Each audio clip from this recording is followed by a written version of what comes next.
Mustafiz issue এবং আইসিসির চিঠির মাধ্যমে এটা সন্দেহাতীতভাবে প্রমাণ করছে যে আসলে ভারতে খেলার কোনো পরিবেশ নেই। উপদেষ্টা সাফ জানিয়ে দেন আইসিসির কোনো একক দেশের নিয়ন্ত্রণে চলা। বাহ, কি চমৎকার যুক্তি! দেখেন, মুস্তাফিজকে বিশ্বকাপ দলে রাখলে সেটা ঝুঁকি হবে, সুতরাং কি করতে হবে? তাকে বাদ দিতে হবে।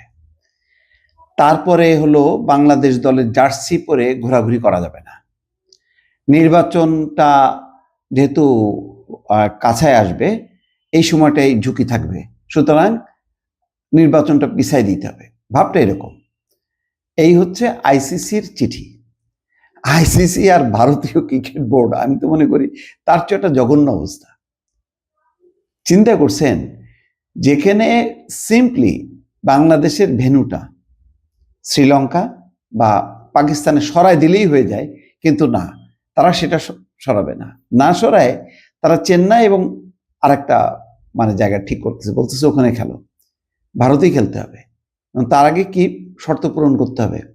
ওই যে মুস্তাফিজকে বাদ দিতে হবে, আর বাংলাদেশ দলের জার্সি পরে ঘোরাঘুরি করা যাবে না ভারতে। ভাই রে, এমন ঠেকা পড়ছে বাংলাদেশের, এবং এটাই হলো বিচার, এটাই নিরপেক্ষ।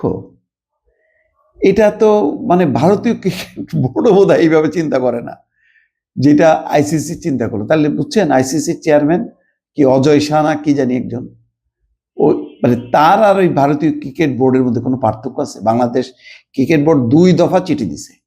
প্রথম দফায় তারা নাকি বোঝে নাই, পরে আরো বিস্তারিতভাবে বলছে, যেখানে আইপিএলে খেলতে পারতেছে না মুস্তাফিজ, কারণ উগ্রবাদীদের জন্য এবং ওই বিজিবির কারণে, তাদের হুমকিতে।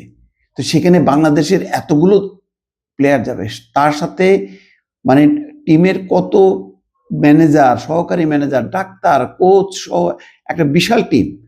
তারপরে সমর্থকরা তো থাকবেই, সব দলের পুরো টিম যাবে, তাদের সমর্থকরা হইচই করবে, আর বাংলাদেশ দল চুপ করে থাকবে। অপরাধ করছে, এটা হয় কোনোদিন? এবং সেই চিঠি দিছে তারা, এবং আসিফ নজরুল সেটা বিস্তারিত বলছে যে তারা 3টা এই ঝুঁকির কথা বলছে, যে মুস্তাফিজকে বাদ দিতে হবে, আর একটা হলো ওই যে ঘোরাঘুরি করা যাবে না, আর হলো নির্বাচন সামনে আছে, এটাও একটা তাদের ঝুঁকি। ক্রীড়া উপদেষ্টা বলতেছে, আসিফ নজরুল এখন দায়িত্বে, আইসিসির সিকিউরিটি টিম তাদের চিঠিতে 3টি সুনির্দিষ্ট বিষয়ের কথা উল্লেখ করেছে, যা ভারতে বাংলাদেশ দলের নিরাপত্তা ঝুঁকি বাড়িয়ে দিতে পারে। চিঠিতে বলা হয়েছে 3টি জিনিস হলে বাংলাদেশ টিমের নিরাপত্তা আশঙ্কা বাড়বে। প্রথমত, বাংলাদেশ দলে যদি মুস্তাফিজুর রহমানকে অন্তর্ভুক্ত করা হয়। দ্বিতীয়ত, বাংলাদেশের সমর্থকরা যদি জাতীয় জার্সি পরে ঘোরাফেরা করেন। বাহ, কি অপরাধী! হ্যাঁ। তৃতীয়ত, বাংলাদেশে জাতীয় নির্বাচন যত এগিয়ে আসবে, তত দলের নিরাপত্তা ঝুঁকি বৃদ্ধি পাবে। তার নির্বাচনটা পিছায় দাও খেলার কারণে। আইসিসির এমন বক্তব্যকে উদ্ভট এবং অযৌক্তিক আখ্যা দিয়ে উপদেষ্টা বলছেন, আইসিসি যদি আশা করে আমরা আমাদের শ্রেষ্ঠ বোলারকে বাদ দিয়ে দল গড়ব, সমর্থকরা জার্সি পড়তে পারবে না, আর খেলার জন্য নির্বাচন পিছিয়ে দেব, তবে এর চেয়ে অবাস্তব প্রত্যাশা আর হতে পারে না। ভারতে চলমান রাজনৈতিক এবং সামাজিক পরিস্থিতি কড়া সমালোচনা করে তিনি বলছেন যে ভারতে এখন যে উগ্র সাম্প্রদায়িক পরিস্থিতি এবং বাংলাদেশ বিদ্বেষী পরিবেশ বিরাজ করছে, বিশেষ করে গত 16 মাস ধরে চলা অব্যাহত ক্যাম্পেইনের প্রেক্ষিতে, সেখানে ক্রিকেট খেলা অসম্ভব হয়ে দাঁড়িয়েছে। মুস্তাফিজ ইস্যু এবং আইসিসির চিঠির মাধ্যমে এটা সন্দেহাতীতভাবে প্রমাণ করছে যে আসলে ভারতে খেলার কোনো পরিবেশ নেই। সংবাদ সম্মেলনে উপদেষ্টা সাফ জানিয়ে দেন আইসিসির কোনো একক দেশের নিয়ন্ত্রণে চলা উচিত না। তিনি বলেন, ক্রিকেটের উপর কারো মনোপলি থাকা উচিত না।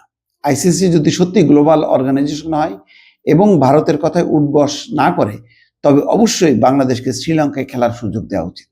এই প্রশ্নে আমরা কোনো নথি স্বীকার করবো না। ভালো, নথি স্বীকার না করাটা। তো দেখেন অবস্থাটা কেমন। আইসিসি যে আদালত, এটা তারা সব দেশের ক্রিকেটের নিয়ন্ত্রক সংস্থা, তাদের মনোভাবটা বোঝেন। এই যদি হয়, তাহলে দেখেন আইসিসি সম্পর্কে বলা হয় যে এটা আসলে ভারত চালায়, বাস্তবে তাই দেখা যাচ্ছে দর্শক।